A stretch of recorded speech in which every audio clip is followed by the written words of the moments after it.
Reinas y señoras, mujeres en la Casa Real de Aragón, con Anabel La Peña y Ana Segura. Jaime I, el Conquistador, contrajo matrimonio a los 13 años con Leonor de Castilla, que le doblaba la edad. Unos años después, cuando el rey había cumplido apenas la veintena, fuertes discordias entre ambos esposos hicieron que iniciara el proceso de separación. El legado papal disolvería este matrimonio por razones de parentesco en sentencia dada en Tarazona en 1229. La unión dejaba un hijo legitimado, un heredero, el infante Alfonso, para que le sucediera al frente de la corona de Aragón. Leonor acabó su vida retirada en el monasterio burgalés de las Huelgas, donde falleció, según unos, en el año 1244, según otros en 1251, y ahí fue enterrada. A sus 21 años, el rey más bello y poderoso de la cristiandad estaba soltero y las damas suspiraban por él.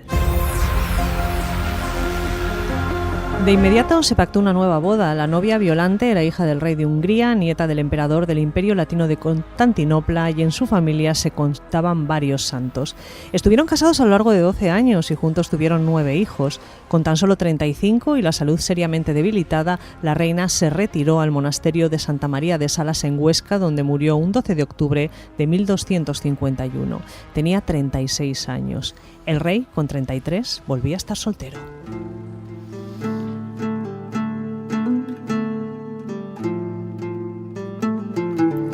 Anabel La Peña, bienvenida. Hola, muy buenas. Seguimos hablando de las mujeres del entorno de Jaime I el Conquistador y llevamos ya, este va a ser el tercer capítulo. Pues sí, porque la verdad es que hay que recordar siempre las palabras de que era un hombre de mujeres, un hombre de hembras, pero es que son muchas hembras las que tuvo alrededor y por lo tanto había que dedicarle más capítulos de lo normal. Bueno, pues el rey lo habíamos dejado con 33 años, volvía a estar soltero, pero esto no quiere decir en ningún caso que durante su matrimonio no hubiera tenido sus más y sus menos con distintas damas de la corte. Dicen los cronistas, como bien indicabas, que era un jefen de Hems, varias mujeres que compartieron su vida, que tuvieron relaciones con Jaime I, pero entre todas ellas hay una que tiene una importancia, un estatus especial y a la que dedicaremos el podcast de hoy. Hablamos de Teresa Gil de Vidaurre o Vidaurre. ¿Por qué, Anabel? Bueno, pues porque unas fuentes la han traducido con un doble R, Vidaurre, que es una localidad que, si no me equivoco, está en el entorno de Estella, y otras simplemente le dejan con una R y sería con un sonido más suave en Vidaurre. Pero vamos, yo generalmente se me escapa Vidaurre porque es como la he conocido un poco más a esta mujer de origen navarro. ¿Por qué le hemos dedicado un capítulo entero? Pues porque tiene una situación muy peculiar. Es decir, los dos primeros matrimonios que he referido hace un momento son matrimonios canónicos absolutamente, es decir, pasan por la Iglesia con el visto bueno de la Iglesia. El primero se disolvió por parentesco, el segundo por fallecimiento de Violante de Hungría, pero es que este es un matrimonio no oficial.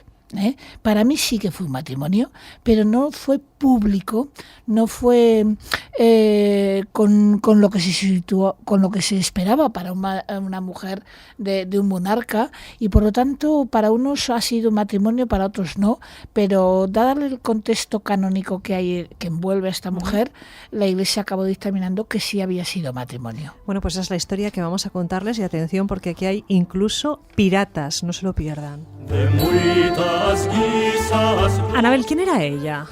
Bueno, pues hija, como digo, de una familia navarra, una mujer que debía ser, para el gusto de la época, bastante hermosa, que contacta con Jaime I cuando era muy joven, y ya parece, en torno a ella, unos 15 años, ya parece que hay algún escarceo, porque tampoco los documentos mencionan tuvo un flirteo, tuvo una relación con esta mujer cuando estaba a punto de casarse con la segunda esposa, pero esta mujer, bueno, pues acaba estando en la vida de Jaime I. Bueno, pues vamos a escuchar algún documento de la época. Con la retórica del siglo XVIII narraba en 1892 Roque Chabás, canónigo, historiador y archivero de la Catedral de Valencia y miembro de la Real Academia de Historia, esta situación. Jaime I se enamoró perdidamente de doña Teresa, cuyas prendas personales todos reconocen. Muchos y duros fueron los asaltos que la virtud de la noble dama tuvo que soportar de parte del libidinoso Jaime. Al fin, la palabra de casamiento logró alcanzar lo que las galanterías no pudieron conseguir. El rey, fluctuante según sus pasiones, unas veces consideraba a doña Teresa como legítima esposa que le había dado 2 hijos y otras hacía caso omiso de los esponsales de futuro. ¿Podía doña Teresa ser considerada como verdadera mujer del rey de Aragón?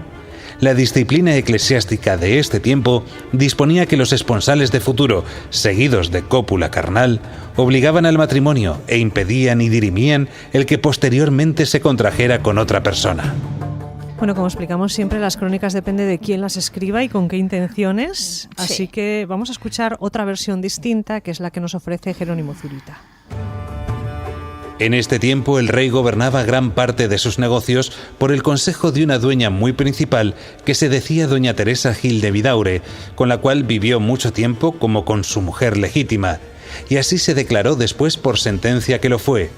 Y estando en Zaragoza a 9 del mes de mayo de este año de 1255, le dio el rey el castillo y villa de Xérica en el reino de Valencia, con todas sus alquerías, términos y rentas, que fue después una muy principal baronía, y dióla para que la heredase el hijo o hija que hubiese en ella.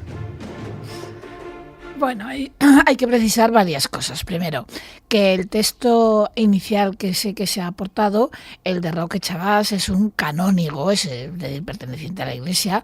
Escribe esto en 1892, a finales del 19. El vocabulario es, bueno, pues le menciona que Jaime I se deja arrastrar por sus pasiones y demás. Es decir, refleja, eso sí, el carácter veleidoso con las mujeres que tenía Jaime I, pero hay que contextualizar. Hoy en día no hablaríamos de un hombre mujeriego y poco más, pero eso que se dejó llevar por sus pasiones es un tipo de texto que, en fin, hoy choca realmente ya en el siglo XXI.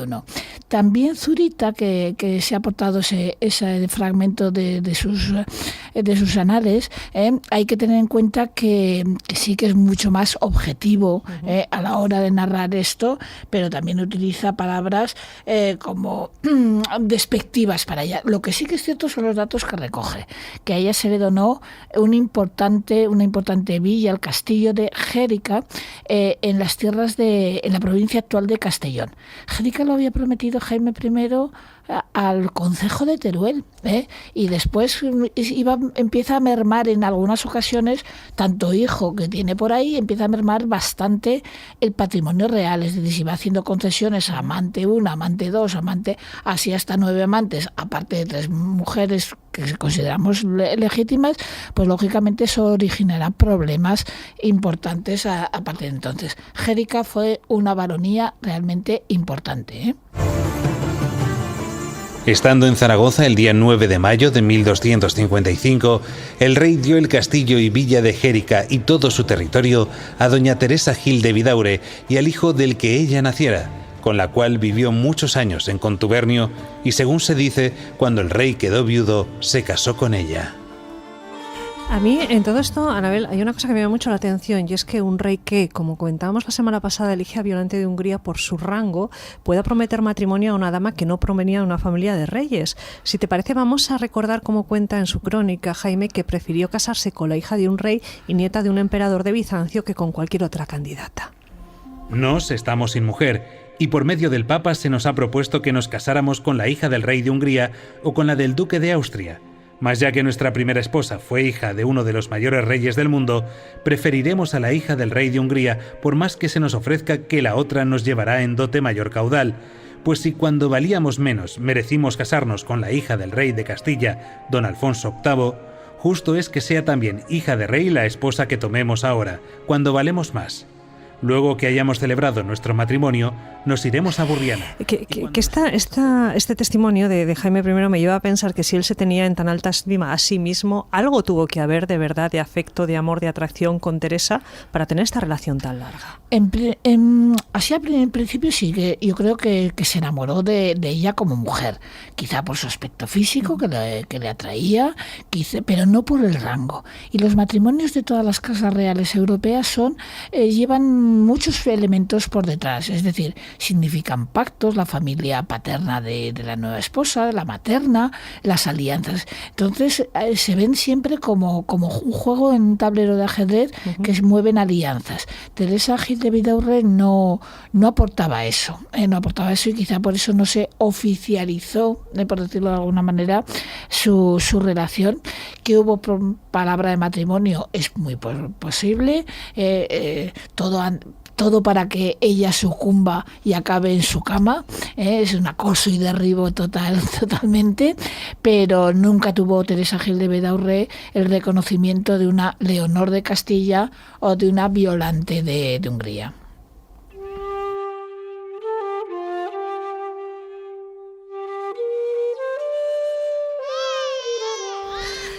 En cualquier caso, Anabel, sabemos que fueron por lo menos 2 hijos los que nacieron de esta relación. Sí, hay 2 hijos. El primero será Jaime, el segundo será, si no recuerdo mal, Pedro. A todos los dotó. A Jaime heredó las tierras de Gérica que hemos mencionado en la provincia de Castellón. A Pedro le va a dar el territorio de Ayerbe y se convertirán en los varones de Ayerbe y por lo tanto ya se nos vincula a Aragón. Es decir, eso era habitual. Era una forma muchas veces de hacer concesiones con títulos nobiliarios que empezaron a partir de esos momentos y que, significaba simplemente un reconocimiento extraoficial de su paternidad. No tenía hijos legítimos, luego los otros los podía dotar como quisiera de sus bienes, pero era una forma, como te digo, de, además de dotarles, darles un reconocimiento público. Maravillosos et piadosos et muy fremosos miradres fas. Bueno, la cuestión es que sí que estamos viendo que Jaime era un hombre bastante voluble, que cambiaba de afectos continuamente y llega un momento en el que él quiere alejarse de Teresa Gil de Vidaurre y ella reclama su matrimonio como legítimo. Y aquí hay un suceso que podría aparecer en Juego de Tronos como poco. A ver, cuéntanoslo. Pues a ver, efectivamente, lo que se suele mencionar en este matrimonio es que la legislación canónica que había en esos momentos aportada por la Iglesia era que una promesa de matrimonio, es decir, una promesa de que se llevaría el enlace cuando se pudiera hacer y demás, seguida de unión carnal, y acabamos de ver 2 hijos, por lo tanto, a verla la hubo, sí, sí. No hay duda, eso obligaba a reconocer el matrimonio. Pero Jaime I siempre lo mantuvo como en secreto y cuando pretendió, que alegó una treta además muy curiosa Jaime para deshacerse de Teresa Gil de Vidaurre, nos encontramos con que Roma acaba sentenciando que es mujer legítima, que no ha sido bueno el procedimiento de su reconocimiento, pero que ella es la mujer. Entonces él buscó una treta, llamémosle canónica, para deshacerse de Teresa Gil de Vidaurre. Bueno, vamos a presentarles otro personaje que aquí es importantísimo, que es el dominico Don Berenguer de Castelbisbal. ¿Qué papel tiene en esta historia Berenguer? Bueno, pues Berenguer era confesor del rey, es un dominico. Y los dominicos estaban, entre otras muchas cosas, muy bien preparados en cuestiones de teología, en doctrina de la Iglesia, en temas religiosos. Entonces, parece ser que este hombre conocía el matrimonio oficioso, pero real, de Jaime I e informó al papado, se suele decir. Ten en cuenta que el papado no solamente es la cabeza de la Iglesia en esta época medieval, sino que también tiene sus propios intereses. Por lo tanto, al papado le conviene siempre estar informado de los movimientos de los monarcas de la cristiandad europea. Por lo tanto, sí que tenemos que pensar una cosa: si fue esta la causa, que no lo sabemos porque no queda claro, sí sabemos que en un momento dado, a pesar de haber gozado de los secretos más íntimos de Jaime I, este religioso acabó siendo castigado con un castigo brutal. ¿Cuál? Se le mutiló, se le cortó la lengua. Entonces, claro, eso inmediatamente atentar contra una dignidad eclesiástica. Pero entonces era, si no recuerdo mal, obispo de Gerona, era un hecho gravísimo, y eso fue excomulgado el rey Jaime I. Y ojo que eso es muy peligroso, el papado siempre tiene ese arma. Un rey que ha sido excomulgado no tiene por qué ser obedecido, está apartado de lo que es la Iglesia, y tuvo que hacer penitencia, tuvo que implorar el perdón de Berenguer de Castelbisbal, tuvo que arrastrarse un poco, por decirlo de alguna manera, a declarar que no lo removería de su cargo, etcétera, dar dinero para obras pías, como señales de arrepentimiento que al final logró del papado. Pero sí, se fue de la lengua, le cortaron la lengua. O sea que estas cosas que vemos en series como Juego de Tronos de verdad ocurrían. Sí. No es que tengamos muchos casos documentados de un rey occidental cortándole la lengua a un obispo, pero estas cosas sí que ocurrían, sí. Por chivarse de la relación con Teresa. Eso parece.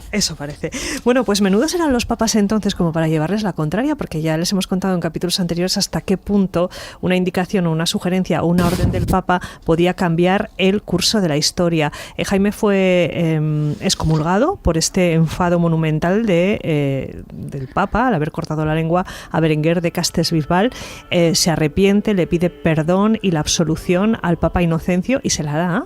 Sí, acabó dándosela porque, incluso años más tarde prometió hacer una cruzada que fracasó, una cruzada a Tierra Santa. Salió un poco por el Mediterráneo, una tormenta desarboló las velas y demás, y tuvo que retornar.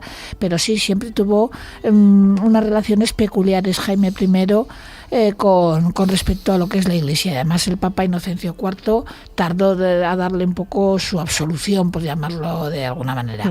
Pero como quería entablar nuevas relaciones con otras mujeres, pues buscó otra solución distinta. Vamos a contar ahora. Berenguer de Castelbisbal, desde luego, se quedó sin lengua para siempre. Eso sí que no tenía remedio por, en este caso, chivato. Citabas antes, Anabel, el concepto esponsales de futuro. ¿Hubo boda o no hubo boda? Pudo haber boda, con eso de contexto que no sabemos. Desde luego, acto oficial, acto pues en una catedral importante, la de Barcelona, como había sido la de Violante, por ejemplo. Ese tipo de festejos y de ceremonia no parece ser que hubiera. Fueron palabras íntimas, por decirlo de alguna manera, era una promesa de futuro. Fue después la relación sexual que acabó dando esos hijos, y por lo tanto, pues según la legislación eclesiástica, ese matrimonio tenía validez. Lo que no estaba era como expuesto ante el público, pero la consideró su esposa en algunos momentos por las concesiones que le hizo, por el reconocimiento de sus hijos. A la larga, acabará reconociendo en su último testamento Jaime I que esos hijos detenidos con Teresa Gil de Bedorre podían llegar a heredar siempre y cuando hubieran fallecido todos los hijos varones tenidos con reinas oficiales de Aragón. Tenía un montón. Sí, tenía un montón, la verdad. Bueno, el caso es que Teresa, no se piensen ustedes que era cualquier cosa, porque debía ser también de armas tomar, porque cuando en 1265 el rey conoce a Berenguer Alfonso, hija del infante Alfonso de Castilla, y le gusta tanto que la convierte en su amante y pretende regalar a Teresa un segundo plano, Teresa acude al Papa, acude a Clemente IV y considera como matrimonio una relación, y así lo hace constar el 17 de febrero de 1266 con las siguientes palabras.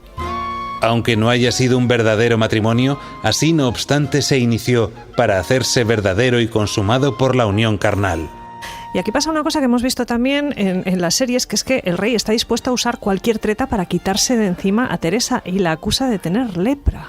Sí, a ver, la lepra, que es una enfermedad que hace tanta mella en el aspecto físico, la lepra se contemplaba como una causa de separación y de anulación, incluso de pérdida de los bienes de la mujer. Bueno, en este caso de la mujer, hubiera sido para el varón también. Eso significa que argumentó que podía contagiarse Jaime I y que por lo tanto su matrimonio no podía tener relaciones con la que era su mujer.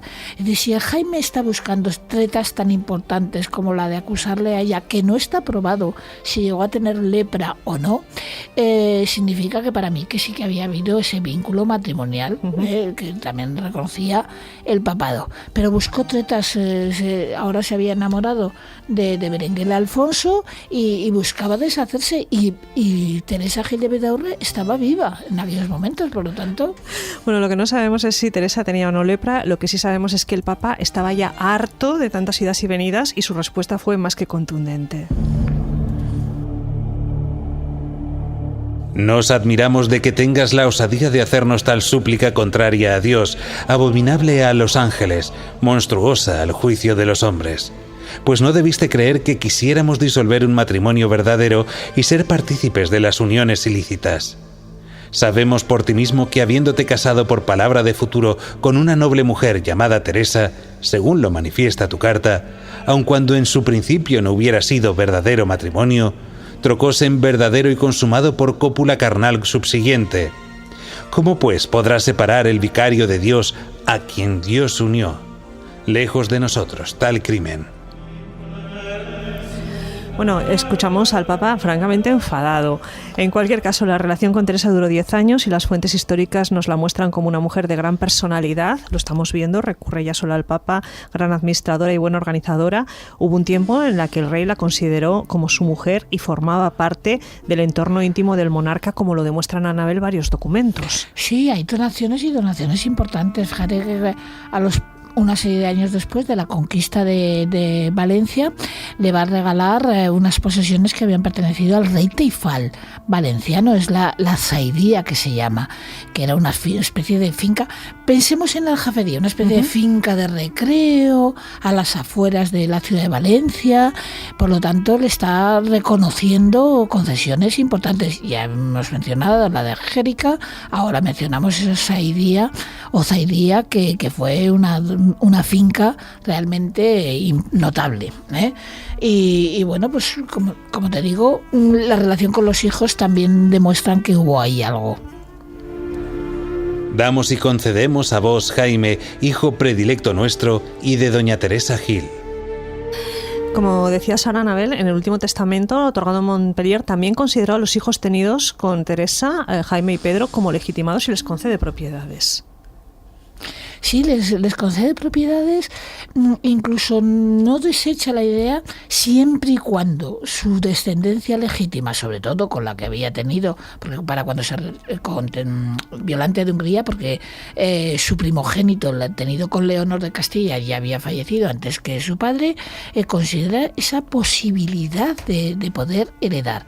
Son hijos, están legitimados, por decirlo de alguna manera, aunque no hubieran nacido, según él, de matrimonio legítimos, pero están legitimados ante la Iglesia y por la Iglesia, y por lo tanto se les da la posibilidad de heredar, tanto a Jaime como a Pedro. Siendo ya el rey muy viejo, se separa del matrimonio de doña Teresa Gil de Vidaurre, dama nobilísima. Declarándose aquel matrimonio legítimamente contraído, el rey acude al Papa. Consta suficientemente que Jaime y Pedro fueron hijos de aquel matrimonio legítimo o de contubernio. En el testamento que hizo el rey en Montpellier el 26 de agosto de 1272, se recuerda que fueron legítimamente habidos en doña Teresa. A su hijo don Jaime le hace donación de las villas de Gérica, Toro, Eslida, Bey y Aín con sus fortalezas. A don Pedro le hace merced de Ayerbe, Luesia, Agüero, Liso, Artaso, Castejón, Bureta, Azuer, Cabañas y Boquiñeni. De ahí procedieron las grandes y reales familias de los Géricas y de los Ayerbes. Anabel, se hacen donaciones, pero en los documentos se diferencia claramente la situación de los hijos que son legítimos, hijos de reina, y los que no lo son. Sí. Y también Teresa nunca recibió el mismo tratamiento formal que Leonor o que Violante. No, nunca. Quizá porque no tenía que una prosapia hija de monarca, etcétera, ni esta nueva mujer. Por lo tanto, sí, es que los hijos de Jaime I, unos son legítimos. Los otros son legitimados, es decir, porque hace concesiones y les da reconocimiento. Y incluso le apoyaron bastante a Jaime I en sus empresas. Y los otros simplemente que fueron ilegítimos, pero bueno, se movían en el ámbito, nadie se escandalizaba porque se movieran en el ámbito del entorno de la monarquía. ¿Qué pasó con ella? ¿Qué fue de Teresa? Ella acabó en esa saidía donde había fundado un monasterio del Cister, Santa María de Gratia Dei, y acabó en señal de humildad, diciendo que, bueno, eso dice una lápida que hubo en el convento, que en estos momentos no existe, porque fue derribado, diciendo que había sido portera del monasterio. Quizás sea un poco excesivo, es para demostrar la humildad de ella y demás. Incluso la propia comunidad la consideró años más tarde por unas supuestas curaciones de algún miembro de la comunidad como beata, y en la orden valenciana que estamos diciendo, en el monasterio valenciano, sí se la consideró como una mujer especial.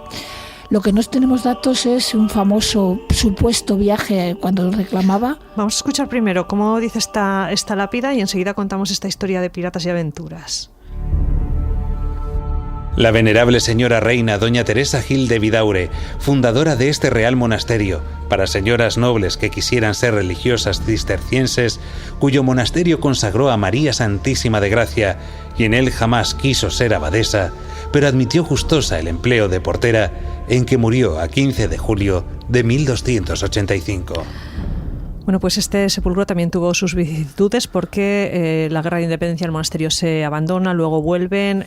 ¿Dónde están ahora los restos de Teresa? Pues ¿lo sabemos? están en las en el campo del Turia, que se denomina, es decir, una comarca valenciana, porque en torno a después de haber sido escondidos en la guerra de independencia, después de haber sido escondidos en la guerra civil española, el monasterio desaparece en los años 65 y me parece que se trasladan a Benaguacil, pero creo que esa es la localidad donde levantó la comunidad un nuevo monasterio. El de Valencia no existe como tal, pero ahí está.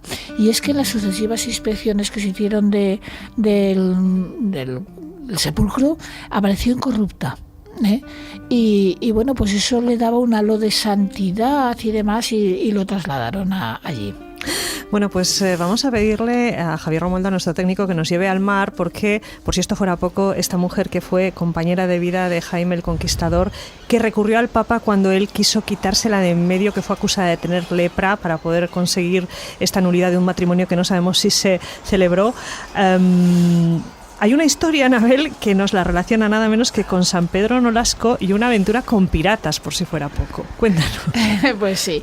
A ver, San Pedro Nolasco, que nace en el sur de Francia, que muere a mediados del siglo XIII, 1256 y demás, creó una orden, que todavía existe, de liberación de cautivos. Él observó que los cautivos cristianos pasaban verdaderas vicisitudes como esclavos de la piratería que había en el Mediterráneo, en tierras de Urgel, de Argelia y demás, y se dedicó al rescate de estas gentes. Entonces se dice que el santo intervino porque cuando Teresa Gil de Vidaurre volvía de Roma de hablar con el Papa para evitar su separación matrimonial, fue capturada y llevada por los piratas. Se omitió quién era para no decir que era una mujer del círculo real, y que se pudo salvar precisamente por la información, por la intervención de Pedro Nolasco, y hablar por lo tanto de Teresa Gil, de piratería, del norte de África, del santo. Para mí que es una historia creada muy tardíamente y con una finalidad cuando este santo fue canonizado en la Iglesia del siglo XVII. Bueno, vamos a escucharla.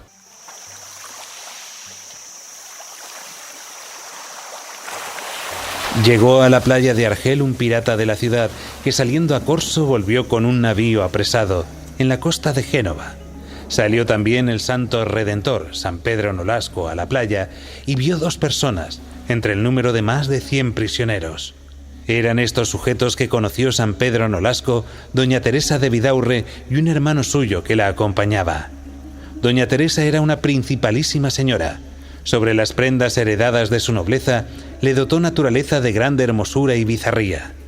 El rey don Jaime de Aragón, mozo gallardo y brioso, La vio, galanteó y obtuvo, que a un poder soberano difícil es la resistencia, y aseguran las historias le dio palabra de esposo, tuvo en ella algunos hijos. Doña Teresa de Vidaurre litigó su causa ante el sumo pontífice, yendo en persona a Roma para seguirla constante. O no le asistió la justicia, o venció el poder. Con sentimiento y desengaños, volvía doña Teresa a España en el bajel que hicieron presa los moros de Argel.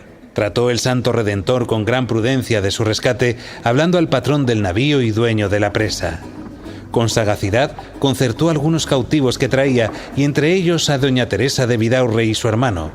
Hizo el trato, entregó el dinero y sácolos de su poder, encargando el secreto a doña Teresa y su hermano. Un criado de doña Teresa manifestó al patrón la calidad de la dama, las riquezas de sus haberes y las crecidas esperanzas de su rescate.